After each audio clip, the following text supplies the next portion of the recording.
Hey guys, very good morning to all of you all, and yes, we are going to start with a chapter called as evolution.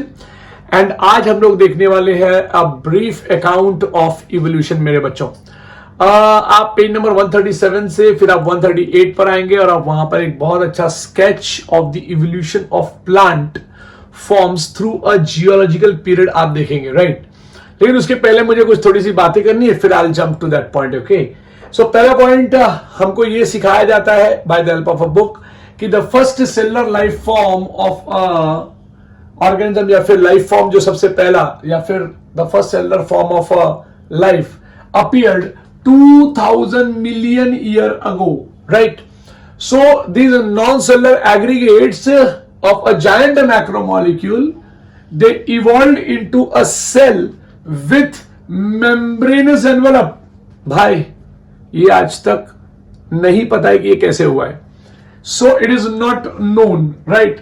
Now some of these cells, अगर आप देखें तो यहां पर मैंने लिख के रखा है कि some of these cells has an ability to produce something called as oxygen. मेरे बच्चों, ये तो वो कोई यही बात हो गई कि वो फोटोसिंथेसिस कोई सेल जो है वो कर रहा है और उसने जो है वो लाइट रिएक्शन जो है वो ढूंढ लिया है। And this reaction is very much similar to the light reaction in photosynthesis where water splitting of water होता है, और अगर splitting of water होगा तो what will happen, and this splitting of water occurs by the help of what, solar energy। तो solar energy capture करना पड़ेगा, फिर उसको चैनलाइज करना पड़ेगा, and appropriate light harvesting pigments भी लाने पड़ेंगे। स्लोली ये काम हुआ and this single celled organism it became multi cellular life form मेरे बच्चों। लेकिन 500 मिलियन ईयर अगो बीतते हुए अगर आप देखेंगे तो इनवर्टिब्रेट्स, मैंने यहां पर लिखा हुआ है, इनवर्टिब्रेट्स बिकेम एक्टिव। फिर आता है नंबर जॉलेस फिश का मेरे बच्चों। अब अगर आप जॉलेस फिश को देखते हैं तो 350 मिलियन ईयर अगो पहले जो है वो ये यहां पर इस धरती पर आती है।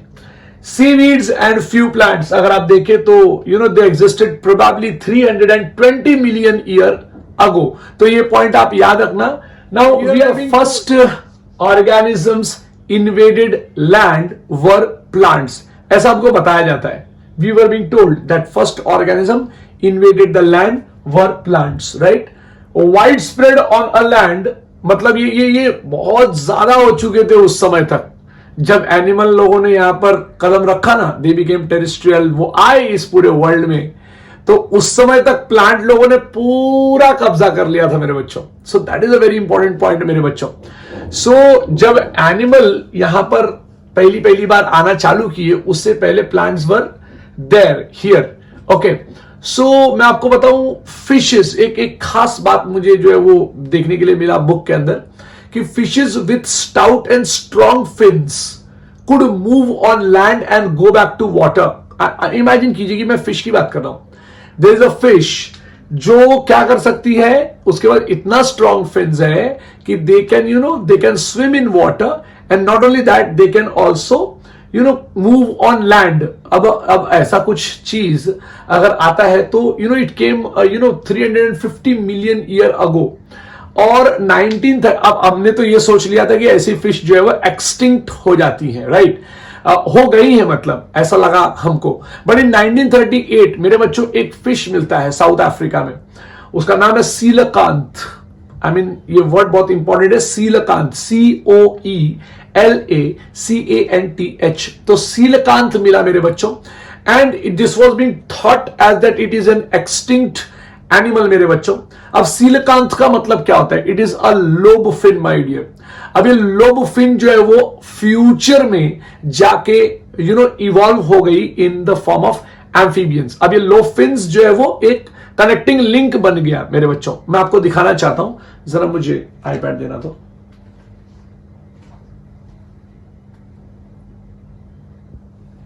Okay, now can you see this मेरे बच्चों?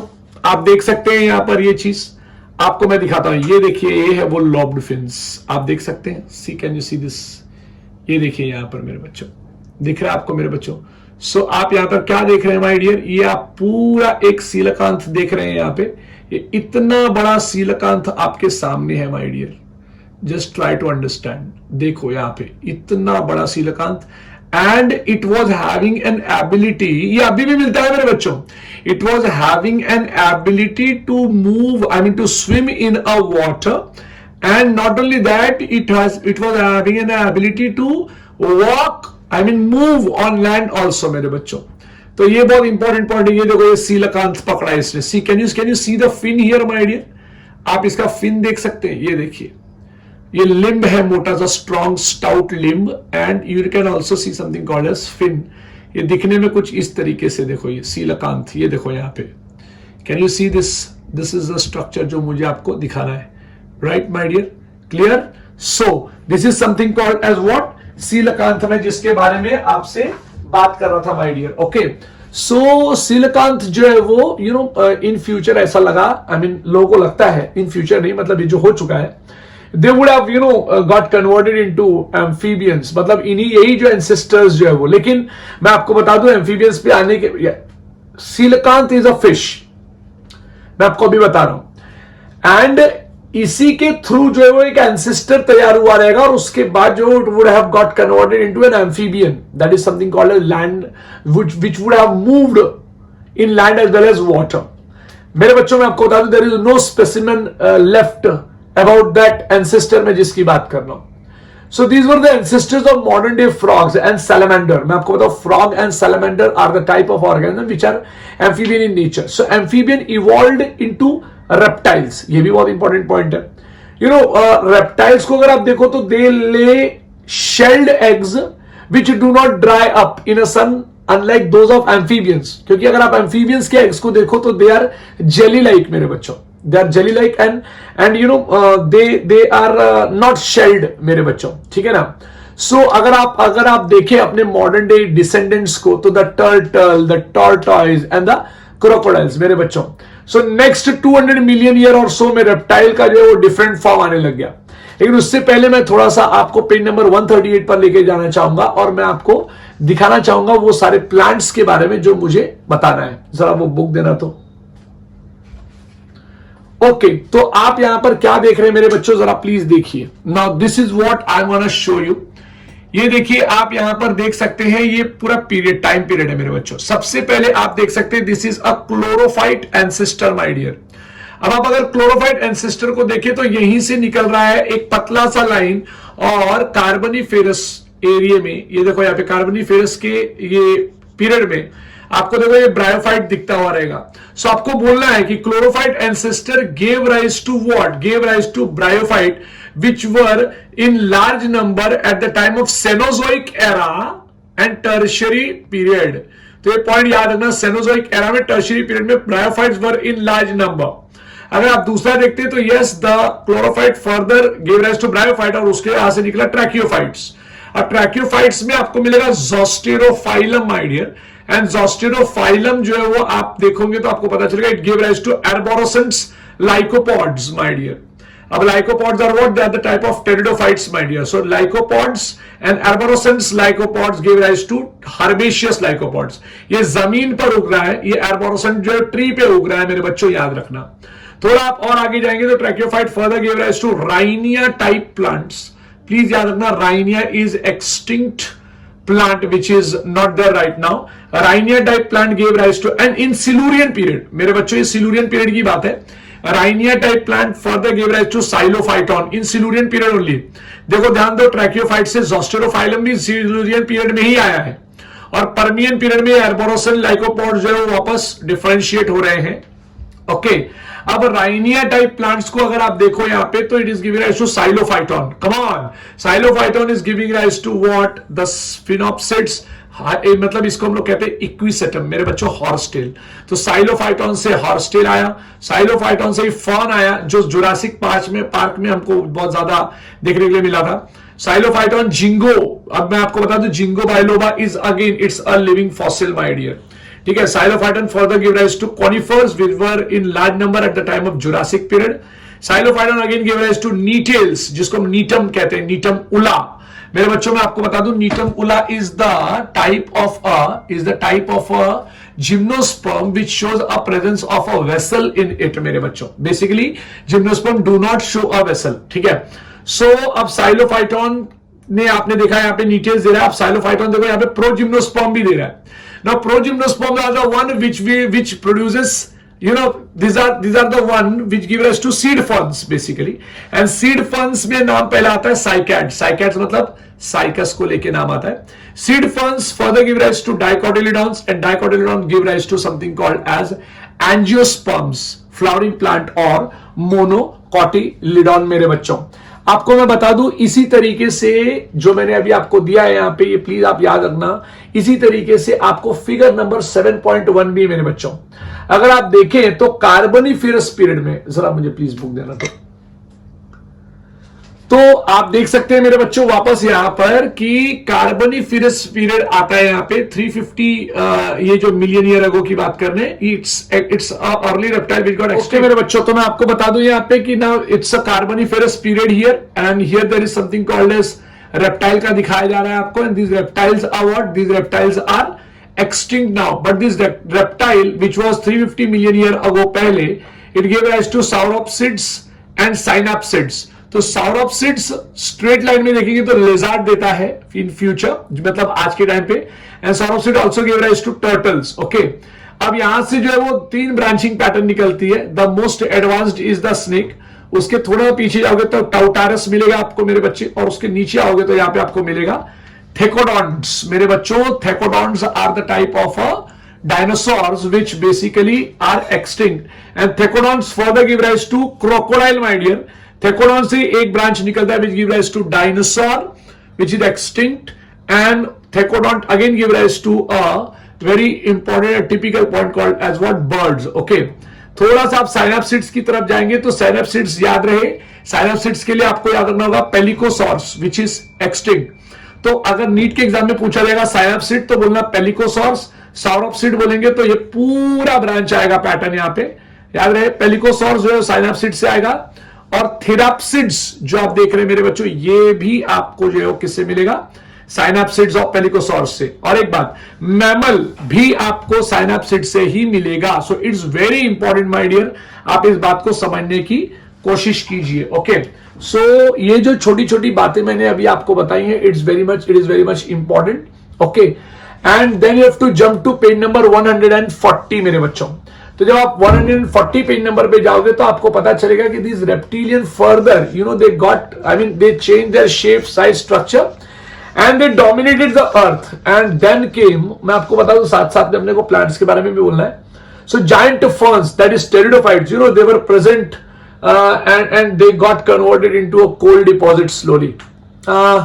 थोड़ा सा आप और देखेंगे तो some of these land reptiles went back into the water and they gave rise to fish like reptiles probably 200 million year ago, and the example is ichthyosaurs। Please याद रखो, बहुत इंपॉर्टेंट पॉइंट है। लैंड रेप्टाइल्स तो और भी जबरदस्त थे, and उसके अंदर of course the example is something called dinosaurs, and biggest of them was Tyrannosaurus rex. मेरे बच्चों ये बहुत ही इंपॉर्टेंट वर्ड है, और टायरानोसॉरस रेक्स के बारे में मैं आपको बता दूं, थोड़ा सा मुझे मिटाना पड़ेगा यहां से। सो टायरानोसॉरस रेक्स, इसका नाम टी रेक्स भी है। आपने जुरासिक पार्क अगर मूवी देखी होगी तो भाई इसके तो बड़े ही चर्चे थे। वी वर वेरी स्मॉल जब ये मूवी निकली हुई थी, तो तो फिर बाद में हमने धीरे धीरे जो है वो इस मूवी को बहुत अच्छे से देखा। अब यहां पर हमको तभी भी याद था इट वॉज टी रेक्स, हम तो टी रेक्स वर्ड से ही जानते थे, लेकिन जब से ये एनसीईआरटी की बुक आई, even we got to know that it's Tyrannosaurus rex. So it's one of the very important नाम याद रखो, Tyranno, it's double N O, तो double N O, Tyrannosaurus rex, ये ऐसे, it is extinct my dear. तो इसका नाम T rex था, Tyrannosaurus rex, very huge height my dear, and yes it was having a dagger like teeth, मतलब ऐसा dagger like teeth, ऐसा दांत था उसको। And about 65 million year ago dinosaurs suddenly disappeared my dear from earth। see let me tell you the main reason we don't know, हमको नहीं पता है true reason। कुछ लोग कहते हैं कि climatic problems changes की वजह से ये they died, and कुछ लोग कहते हैं कि they got evolved in birds, और कुछ लोग कहते हैं meteor गिर गया, but the truth it live between it, okay। And मैं आपको बताऊं स्मॉल साइज रेप्टाइल्स तो आज भी इस एरा में they are existing, like what should I say, lizard बोलूं, गार्डन लिजार्ड बोलूं, यू नो, फिर बाद में जो है वो crocodile, yes it's a 4 chambered organism, but the first mammal in the world was shrew. ये श्रीव, अब मैं श्रीव लाइक एनिमल बोलूंगा, तो जो फर्स्ट मैमल इस पूरी दुनिया में आए, देवर हाउ कैसा दिखते थे वो लोग, it was shrew, shrews like animals. Now shrew like animals जब मैं कहता हूं तो ये बहुत इंपॉर्टेंट है। Their fossils were small sized, I mean they are small sized, and mammals are viviparous, I mean they give rise, they give birth to a young one and they feed milk, my dear मेरे बच्चों, तो ये बहुत important है। and they protected their young one into the mother's body itself. Mammal were more intelligent in sensing and avoiding the danger at least. So when reptiles came down, mammal took over this earth. बहुत सारे लोग बोलते हैं कि meteor when came it strike to earth, सारे के सारे dinosaurs मर गए और छोटे छोटे रेप्टाइल्स बच गए, and that was the point where it give rise to mammals मेरे बच्चों। So mammal took over it and they were in you know in South America mammal resembling to horse. बहुत इंपॉर्टेंट पॉइंट है, South America में mammals were resembling to horse, hippopotamus my dear, bear, rabbit etcetera, ये सब के type के लोग मिलने लगे, बट कॉन्टिनेंटल ड्रिफ्ट आ जाता है फिर। When South America, you know, joined North America, the animal were overridden by North American fauna, and due to the same continental drift, the pouched mammal of Australia survived because of lack of competition from any other mammal. अब मैं आपको बताना चाहूंगा मेरे बच्चों, क्योंकि मेनलैंड्स अगर आप देखें तो, मेनलैंड मतलब अर्थ के ऊपर वाले फॉर्मेट में अगर आप देखें, इक्वेटर से थोड़ा ऊपर या इक्वेटर को लेके आप देखें तो वहां पे बहुत सारा लैंड पड़ा हुआ है, बाकी के आजू बाजू तो पूरा समुद्र से भरा हुआ है, but Australia is the one जो नीचे की तरफ आ गया, एंड वो कॉन्टिनेंटल ड्रिफ्ट में वो हो गया अलग मेनलैंड से। जब वो मेनलैंड से अलग हुआ तो व्हाट हैपेंड कि मैमल्स ऑस्ट्रेलिया वाले एरिया में कंपैरेटिवली कम थे, और वहां पे थे पाउच्ड मैमल्स, कैंगरू वाली ग्रुप के लोग, and you know what happened कि उनको टफ कंपटीशन नहीं मिला, क्योंकि मैमल्स बेसिकली देखो बहुत ज्यादा चालाक होते हैं, और मैंने पहले बताया कि जैसे इनको मौका मिलता है दूसरे एनिमल्स को जो है वो क्या कर देते हैं, डाउनग्रेड कर देते हैं, अपनी चलाते हैं हर जगह। तो दिस हैज हैपेंड, एंड मैं आपको बता दूं कि मैमल्स का कंपटीशन जो है वो यहां पे एक्चुअली इन मार्सुपियल से हुआ नहीं, ना ही मार्सुपियल का कंपटीशन मैमल्स से हुआ, तो मार्सुपियल्स को फ्लरिश होने का बहुत ज्यादा यू नो टाइम मिला। सो देयर वाज, तो कॉन्टिनेंटल ड्रिफ्ट से क्या हुआ, नॉर्थ अमेरिका और साउथ अमेरिका एक साथ आ गए, जिसकी वजह से इतना ज्यादा ओवरबर्डन हो गया वहां पे एनिमल्स का कि आपको मैं क्या बताऊं। So it was overridden by North American you know fauna, so the animals were overridden by North American fauna, क्योंकि साउथ अमेरिका टच कर गया उसको, ठीक है, कॉन्टिनेंटल ड्रिफ्ट की वजह से, और उसी कॉन्टिनेंटल ड्रिफ्ट की वजह से ऑस्ट्रेलिया यू नो वो अलग हुआ, एंड अलग हुआ तो क्या हो गया, वहां पे मार्सुपियल्स को यू नो फ्लरिश होने के लिए मौका मिल गया, and therefore kangaroos like marsupials, different type के मार्सुपियल्स जो है वो आपको बेसिकली ऑस्ट्रेलिया में मिलेंगे। Large and very different type of fauna, India से एशिया से ज्यादा जबरदस्त फाउना आपको उस वाले एरिया में मिलेगा, क्योंकि वहां कंपटीशन नहीं था। सो आपको अलग अलग टाइप के ऑर्गेनिज्म मिलेंगे, वॉम्बैट मिलेगा आपको एंट ईटर मिलेगा, आपको बहुत सारे डिफरेंट टाइप के लोग मिलेंगे मेरे बच्चों। But mammals are very smart ना, mammals they live wholly, you know some of the mammals they live wholly in a water. Whale हो गया, डॉल्फिन हो गया, सी काउ हो गया, सील हो गया, are the examples of these mammals मेरे बच्चों। Evolution of a horse, elephant, dog, etc. You know, it's a special theory, special stories of evolution, मेरे बच्चों, तो आप ये पढ़ेंगे। But the most successful story in the evolution वाला जो केस था, it was of a man with a language, skill, self-consciousness. ये बहुत important point है। So अब जो आप next topic जो आप पढ़ेंगे, it will be origin and evolution of a man, मेरे बच्चों। So now my dear, what we are going to start is very important topic, that is origin and evolution of a man. So about 15 million year ago there were primates which were seen, and they were Dryopithecus and Ramapithecus. दो नाम रखे गए, Dryopithecus and Ramapithecus. Both of them were existing and they were having large amount of hairs on the body. So they were hairy and walked like gorillas and chimpanzees. बहुत important point है, याद रखना, ठीक है। दूसरा important point, Dryopithecus was ape like. NEET में ये question आ सकता है, प्लीज याद रखना। And Ramapithecus was a man like, ये भी आपको याद रखना है। Ramapithecus was a man like, और इसके फॉसिल जो है वो few fossils of man like bones were found. कहां पे मिले? They were discovered in Ethiopia. Please याद रखो, आप मुझे कमेंट बॉक्स में बताओ मुझे कि ये कौन से कॉन्टिनेंट में आता है। So it was being found in Ethiopia and Tanzania. Okay, ये तंजानिया नाम सुन के शायद आपको पता चल गया होगा, बट इथियोपिया तंजानिया कौन से कॉन्टिनेंट में आता है आप मुझे बताएंगे। दूसरा, these revealed a hominid feature, माने मैन लाइक फीचर, होमिनिड माने man like, and leading to believe that the fossil was around 3 to 4 million year ago. 15 million year ago आपको ड्रायोपिथिकस और रामापिथिकस दोनों का जो है वो सामने आते हैं ये लोग। रामापिथिकस को अगर आप देखें तो man like structure, few fossils of man like bones were being found, और देखने के बाद ये रिवील होता है कि 3 to 4 million ईयर अगो पहले ये यहां पर आए। So man like primate they walked in eastern Africa. बहुत इंपॉर्टेंट पॉइंट, ईस्टर्न अफ्रीका में कौन घूम रहा था? It was man like primates and they were probably 4 feet tall। 4 feet tall है, मैं 5'7" हूं, 4 feet tall याद रखना। बट 4 feet tall होने के बाद भी they used to walk upright my dear। 2 million year अगो अगर आप देखें तो आते हैं पिक्चर में ऑस्ट्रेलियो, अब देखो नाम देखो कितना जबरदस्त है, it's Australopithecines. Okay, so Australopithecines they probably they would be living in something called as East African grassland my dear. बहुत बड़ी जगह है ये, छोटा मोटा जगह नहीं है। तो ईस्ट अफ्रीकन ग्रासलैंड में मिले ये। एक और खास बात ये एविडेंस बताता है कि they used to do hunting, और जब वो हंटिंग करते थे तो उनके जो वेपन्स थे वो थे stone weapons, but they essentially used to eat fruit.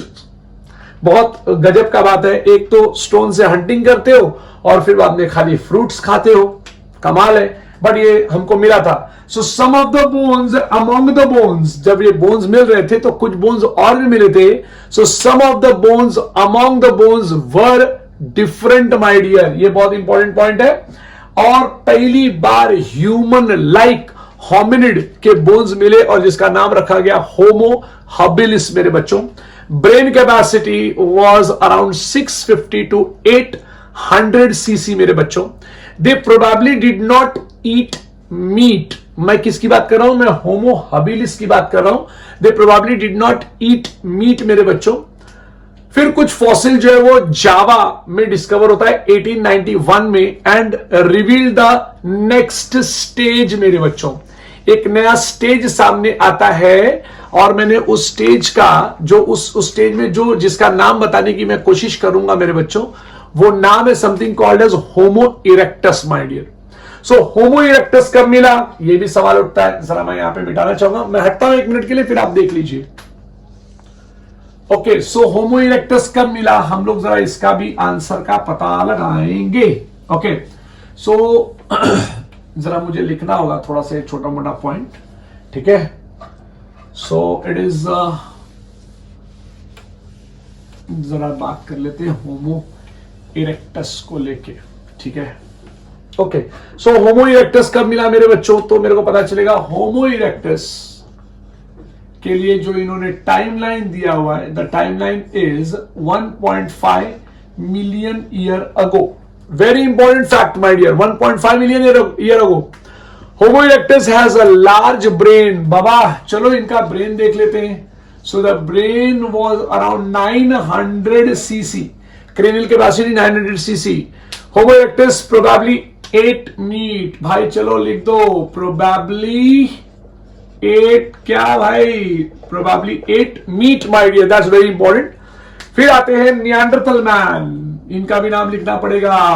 नियांडरथल man आ गए पिक्चर में। ओके, सो नियांडरथल मैन के बारे में भी जरा सा डिस्कशन कर लें। Neanderthal man with a brain size 1400 cc. That's commendable, my dear. 1400 cc बहुत बड़ी बात होती है. And used to live near East and Central Asia. बहुत important point. Used to live near, नाम याद रखना बाबा, बहुत पूछते हैं. East and Dash Asia. It is Central Asia, my dear. बच्चे लोग सबके सब याद रखेंगे. East and Central Asia कब रहते थे? 1 लाख ईयर अगो. तो मैं लिखूंगा 1 लाख टू 40,000 ईयर अगो. ये मैं लिखना चाहता हूं. तो ये आप जो है वो याद करेंगे. 1 lakh to 40,000 year ago Central Asia में मिलते थे. And they used to hide मेरे बच्चों, बहुत इंपॉर्टेंट वर्ड है. They used to hide नहीं, they used hides to protect their body. बहुत इंपॉर्टेंट पॉइंट. खाल, दूसरों की खाल माने दूसरे जानवरों की खाल पहनने लग गए थे ये लोग. सो दे यूज्ड डैश, अलग कलर के पेन से लिखूंगा. They used what? Hides.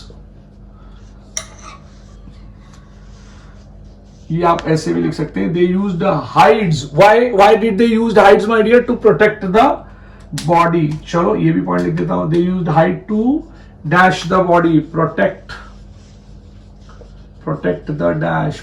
The body from cold and all that stuff ना मेरे बच्चों. And you know they buried their dead. ये भी मुझे लिखना है. I need to rub it first. They buried their dead, मतलब अपने रिलेटिव्स को, अपने जो है वो भाई को, बंधु को अगर कुछ प्रॉब्लम हो गया, कोई किसी का डेथ हो गया, तो वो बरी कर देते थे. ये बहुत इंपॉर्टेंट फैक्ट है. They used to bury what?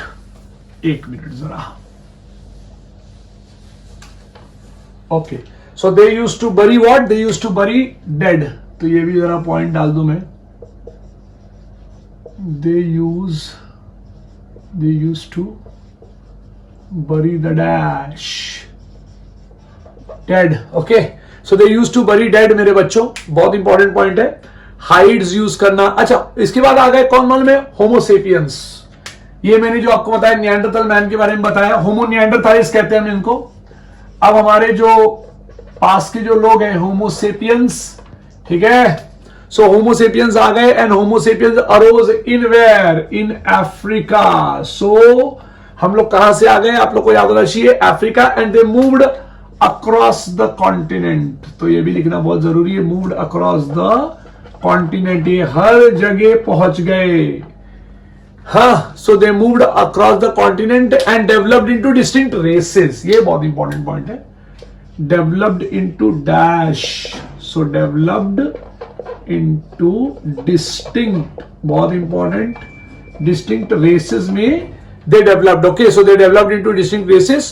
and फिर आता है ice age. so during ice age मेरे बच्चों, ये भी बहुत बड़ी बात है रिवील करना कि during ice age, आपको पता है मेरे बच्चों ice age कब आई थी? it is 75,000 to dash 10,000. 10,000 याद रखना बहुत जरूरी है. 75,000 to 10,000 year ago, right? Year ago, a modern Homo sapien arose. मेरे बच्चों, modern Homo sapiens आ गए और फिर होने लग गई आर्ट, राइट? सो प्री हिस्टोरिक केव आर्ट कब हुई? ये भी बहुत important. Pre historic cave art आप मुझे बताएंगे कौन से कंट्री में और कौन से स्टेट में मिला है प्री हिस्टोरिक केव आर्ट? 18,000. बहुत इंपॉर्टेंट. ये मैं कोई रुपए नहीं बता रहा हूं. It is 18,000 years ago. So 18,000 साल पहले जो है वो मेरे बच्चों, you would have seen something called as what? Pre historic cave art, right? Agriculture came around 10,000 year ago. ये लिखना बहुत ही जरूरी है. तो मैं लिखूंगा यहां पर कि agriculture came around dash. So it was agriculture came around dash. So it was 10,000 years ago. तो मतलब ये जो आप खान पान देख रहे हो, दाल चावल रोटी भाजी, all this came 10,000 year ago. And then what started was human settlement started. and the rest which had happened is a part of a human history of growth and decline of civilization. Maya civilization, Mohenjo-daro civilization, Harappa civilization, and many more. And yes, today what we are standing is a human being. अब आगे क्या होगा ये कोई नहीं जानता. इसी के साथ I am signing off. Thank you to all of your my dear. Have a good day.